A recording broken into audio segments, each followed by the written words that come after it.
Welcome back to the Colossal Color Showdown. This is episode 13 and we are going to continue looking at the Cobalt Teals and Turquoises. The first test we're going to do is the Gradated wash, and the Gradated wash is really good for seeing how the color granulates in granulating colors like Cobalt Teals and Turquoises. The most granulating by far is the Cobalt Teal Blue by Daniel Smith. The Cobalt Teal Blue by Daniel Smith feels more like a primitive color in that it doesn't have overall colors to it. It's very heavily granulating and the colors are tied to the particles rather than having a consistent looking color in the matte tone. However, it does gradate beautifully. I think it's the most beautifully evenly gradating color we've had so far in this series. Pretty much all the Cobalt Teals and Turquoises do granulate, and this is on a hot press paper, so it'll be even more heavily granulating on cold press and rough paper.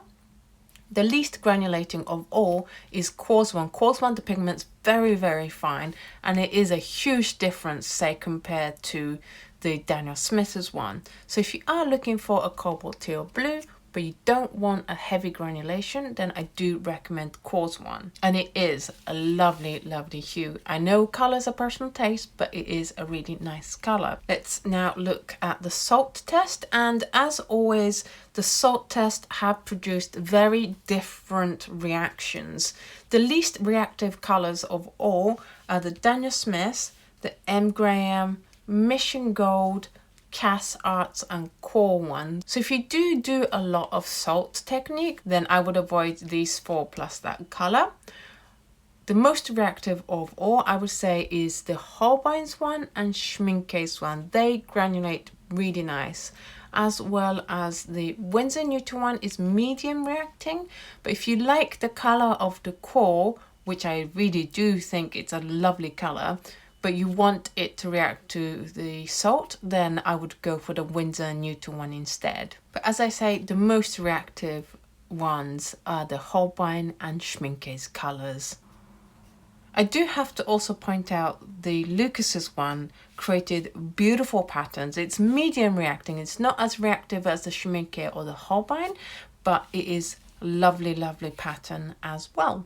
In terms of color mixes, for the Cobalt Teal colors, the complementary color is the red-orange color. So I used vermilion hue for the complementary color to mute out the colors, as well as the usual yellow, magenta and cyan colors. Not surprisingly, the Daniel Smith one was the least tinting one of all. It's also the color that had color separation the most. You really see the blue pigments settling in granulation, and you really see the redness come through in the mix. And even though when you start off with a perfectly neutralized mix, you will get this color separation where the red comes through a lot compared to the other colors as the blue pigments collect and gather together in the pits of the paper. So if you do want to be able to perfectly neutralize the Cobalt Teal color on your palette,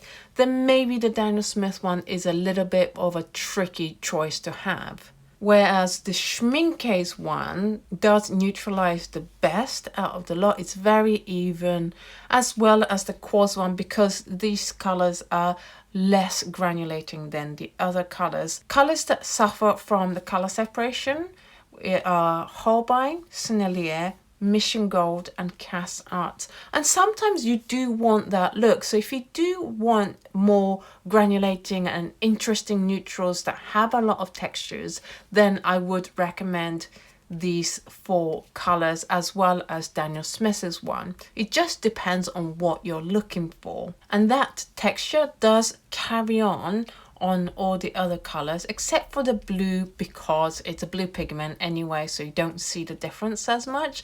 But certainly mixing it with the yellow and the magentas, you see lovely color separations here, as well as the Schmincke's one. It has this lovely green color that separates, which is interesting considering the neutralized color was really well blended. So in terms of choosing which Cobalt Teal to go for, when it comes to color mixes, it just really depends on whether you want a lot of texture in your color mixes or if you want an even color. If you want to do even colors, go for something like the Quartz, even the Lucas one. They blend really, really beautifully. And if you want to go for more texture, the extreme version is the Daniel Smith.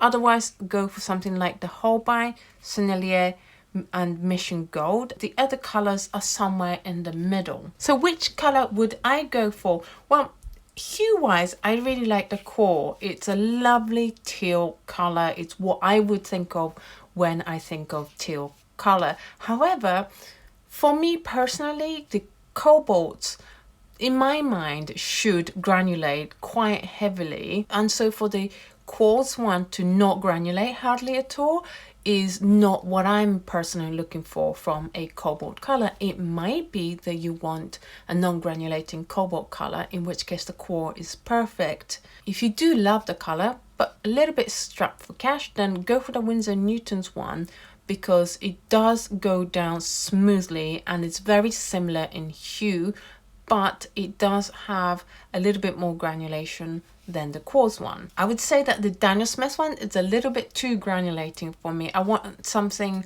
in the middle. And in this case, I would say that the Holbein's one is a little bit too blue. So I'm definitely looking for something in between here. I'm still not that comfortable with Sennelier, so I would say I would go for somewhere between the Schmincke's one and Winsor & Newton's one for the hue and the medium amount of granulating that you get. I think it's really nice balance. So which one was your favorite? Did you start off with one favorite color and moved on to a different favorite color by watching this episode? If so, do let me know in the comments down below. It's so interesting to hear how people have changed their minds about what their favorite color is, or want to try a new color by a new brand that they haven't tried through watching this series. So thank you so much for all your comments. If this video was useful and interesting to you, then please do give it a thumbs up. Subscribe to this channel if you haven't done so already. Thank you so much for watching this video, and I will see you in the next episode. Bye!